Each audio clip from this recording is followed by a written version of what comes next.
during the wars of 1948 and 1956, the Arab coalition, led by Egypt, Syria, and Jordan, was eager to change the situation in the region by defeating Israel.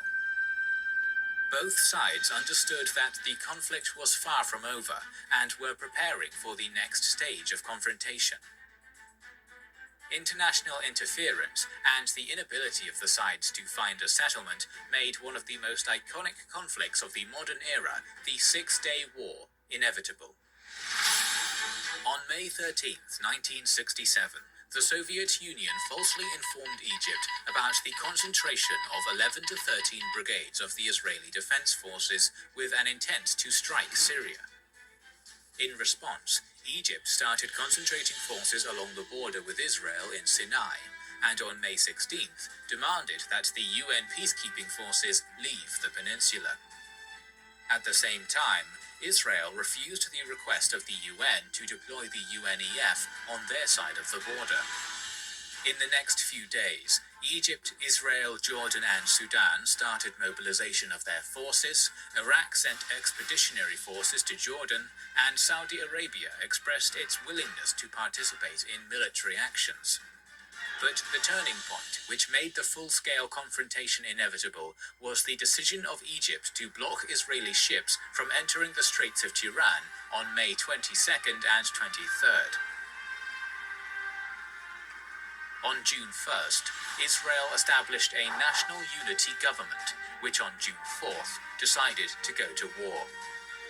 The Arab coalition of Egypt, Jordan, and Syria had an advantage over Israel in deployed troops, with 240,000 against 100,000, in tanks, with 2,504 against 800, and in aircraft, with 957 against 300. Israel planned to strike on June 5th with Operation Focus, which aimed to destroy the Egyptian Air Force. Israeli media published false reports claiming Israeli soldiers were on vacation, while their pilots were carrying out training sorties as usual. Their intelligence helped make this training as realistic as possible. They also damaged the tracking antenna of the US Embassy to prevent the Americans finding out about the operation before the strike took place. The Israeli pilots were informed about the start of the operation only 5 hours in advance. At the same time, the Egyptian air defense system was effectively off on June 5th. Nearly 200 Israeli aircraft attacked 14 Egyptian airfields and caught them absolutely off guard. 338 Egyptian aircraft were destroyed and 100 pilots were killed within 3 hours. The Jordanian and Syrian air forces attacked Israel in retaliation at 11 a.m. on June 5th. The response of the Israeli Air Force was to attack their airfields, which led to the destruction of all 28 Jordanian, 53 Syrian, and 10 Iraqi planes. Operation Focus was a decisive success. Israel lost only 19 planes in this operation and guaranteed its total air dominance for the rest of the war. The ground war was taking place on 3 fronts: the Sinai front, the Jordanian front, and the Syrian front. On the Sinai front, the Egyptian forces consisted of 7 divisions, 4 armored, 2 infantry, and 1 mechanized infantry. Egypt had 100,000 troops and 900 to 950 tanks in the Sinai, so Israel concentrated 3 divisions, consisting of 6 armored, 1 infantry, 1 mechanized infantry, and 3 paratrooper brigades, for a total of 70,000 men and 700 tanks along this front. Israel's plan was to catch the Egyptians off guard by attacking simultaneously with airstrikes, and attacking through the northern and central routes in the Sinai Peninsula instead of the central and southern routes used during the Sinai War. On the 5th of June at 7:50 a.m., the northernmost Israeli division, consisting of 3 brigades and commanded by Major General Israel Tal, started its advance towards Arish through Gaza with an aim to encircle Khan Yunis, while the paratroopers were ordered to take Rafah. Initially, the Egyptians offered little resistance, since their intelligence concluded that this was a diversion rather than a main attack. However, soon resistance against the 60th Armored Brigade ramped up. This did not stop the Israeli forces from reaching the Khan Yunis railway junction in 4 hours. Afterwards, the IDF advanced on Sheikh Zayed and defeated fierce Egyptian resistance thanks to air domination. The road to Arish was open, and by 8 a.m. on the 6th of July, elements of the 79th Armoured Battalion and the 7th Brigade entered the suspiciously quiet city. Suddenly, the Egyptians started firing from the balconies and windows, and there was a heavy battle going on for control of the city. The IDF was only able to take full control of the city after reinforcements were sent. The northernmost division then split into 2 parts. One of them continued the advance on the Suez Canal, while the second group turned south and captured Bir Lafan and Jabal Libni. Further south, on the 6th of June, the 14,000-man, 150-tank-strong Israeli 38th Armored Division under Major General Ariel Sharon was confronted by the Egyptian 2nd Infantry Division under Major General Saadi Naguib, consisting of 16,000 troops and 90 tanks. Israel successfully advanced towards Abu Agela. The paratroopers landed behind Egyptian positions and sowed enough confusion to weaken the artillery of the Egyptian defense, which opened the way for the IDF to capture Katef. It was followed by a fierce close tank battle, which ended in an Israeli victory, with 40 Egyptian and 19 Israeli tanks destroyed. The Egyptian forces in Sinai were still largely intact, but their field marshal, Abdel Hakim Amr, panicked and ordered the retreat of all units from Sinai after hearing about the fall of Abu Agela. This order did not elaborate on the sequence and manner of the retreat, which only decreased the defensive capabilities of the Egyptian troops. During the following days, the IDF continued its advance westward and inflicted heavy losses on the Egyptians. Despite episodic heavy resistance by the Egyptians, as in Bin Gefgafa, the napalm bombing by Israeli aviation and the uncontrolled retreat weakened the morale of the Egyptian troops. Instead of catching retreating Egyptians, the IDF decided to capture 3 passes from Sinai to the Egyptian mainland and face the Egyptian troops there. Although the IDF was not able to stop all the Egyptian troops from crossing, these passes became a killing ground, with 10,000 Egyptians being killed in 1 day alone. The capture of Sinai was completed by the fall of Sharm el-Sheikh on June 7th and Ras Sudar on June 8th. On June 9th, the UN Security Council achieved armistice between both sides. Israel wanted to avoid confrontation with Jordan and Syria before defeating Egypt, but the offers of neutrality to Jordan were rejected, as the Egyptian President Nasser persuaded King Hussein of Jordan that Egypt had an advantage against Israel. On the morning of the 5th of June, both sides started to fire, but Israel attempted a last-gasp attempt to avoid confrontation with Jordan by passing its message requesting peace through the UN representative, Bull. King Hussein countered that it was too late, and the Jordanian Air Force was already on the way.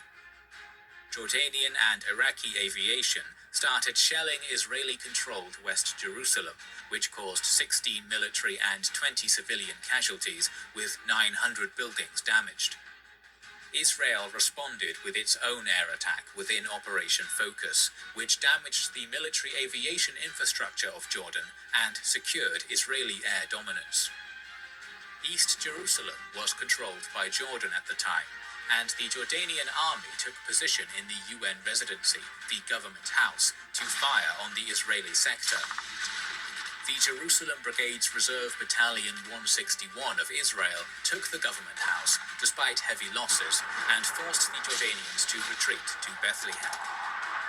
Later on that day, Israel encircled eastern Jerusalem with the Jerusalem Brigade from the south and the mechanized Harel Brigade and 55th Paratroopers Brigade from the north. A fierce battle took place for Ammunition Hill. Jordanian resistance was so strong that the IDF lost all but 2 of their attacking officers, and achieved the goal only after 4 hours. You're not a child. Gopas, and defeating the other Jordanian positions around the American colony. Towards the evening of June 5th, the mechanized Harel Brigade succeeded in taking Latrun and Ramallah. Also, the 163rd Infantry Battalion secured Abu Tor and cut the Old City from Bethlehem and Hebron. On June 7th, the Israeli Minister of Defense, Moshe Dayan, ordered the IDF to enter the Old City, despite reservations and concerns by the Israeli government. The fighting was conducted solely by the paratroopers, out of fear of destruction of holy sites. The IDF took control of the Old City with little resistance. Judea, Hebron, Bethlehem, and Nablus were also captured by the IDF on June 7th. Remnants of the Jordanian army fell back into Jordan. Israel was victorious on this front as well. Syria also believed Nasser about Egypt's early success in the conflict and sent its aviation to attack Galilee. This attack was intercepted by Israeli aircraft. A minor ground attack was also attempted by the Syrians, hoping to capture the water plants at Tel Dan, Dan, and Shia Yashuv. This was repulsed by the IDF as well. Israeli air domination, lack of communication by Syrian units, and tanks being too wide for bridges were among the causes of the unsuccessful attack of the Syrians. This caused them to abandon any attempts to make ground offensives on Israel, and airstrikes were chosen as their method instead. However, on the evening of June 5th, Israel struck Syrian airfields as part of Operation Focus, destroying 2/3 of the Syrian Air Force and forcing the rest out of the conflict. The Israeli leadership was unsure whether to attack Syria or not. On one hand, Syria was using the Golan Heights to shell Israel. On the other hand, it would have been a literally uphill battle against a fortified enemy. But intelligence about weakened positions of Syria in general, and in Golan Heights in particular, led Dayan to order an offensive on Golan without government authorization. The Israeli offensive started with airstrikes, which severely damaged the defensive infrastructure and morale of the Syrian army. The 8th Armored Brigade, led by Colonel Albert Mandler, advanced into the Golan Heights from Givat Haim. Heavy fighting in unfavorable terrain led to numerous casualties on both sides, but with the help of their aircraft, the IDF ultimately captured the Zora, Kala, and Ein Fit fortresses.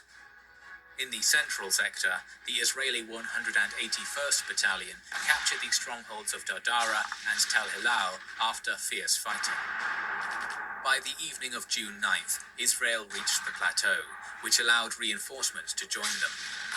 By dawn, Israel had 8 brigades ready for an assault on the second line of defenses. Soon, a ceasefire was negotiated around the so-called Purple Line. By the 11th of June, all military actions stopped. Up to 983 Israelis, 15,000 Egyptians, 700 Jordanians, and 2,500 Syrians were killed in action. Israel gained a huge victory. It seized the Gaza Strip, the Sinai Peninsula, the west bank of the Jordan River, including East Jerusalem, and the Golan Heights. About 1 million Arabs were placed under Israel's direct control in the newly captured territories. The Israeli victory came as a result of more efficient military of troops and intelligence. But the Six-Day War was by no means the last conflict, and nearly 6 years later, the confrontation escalated into another war.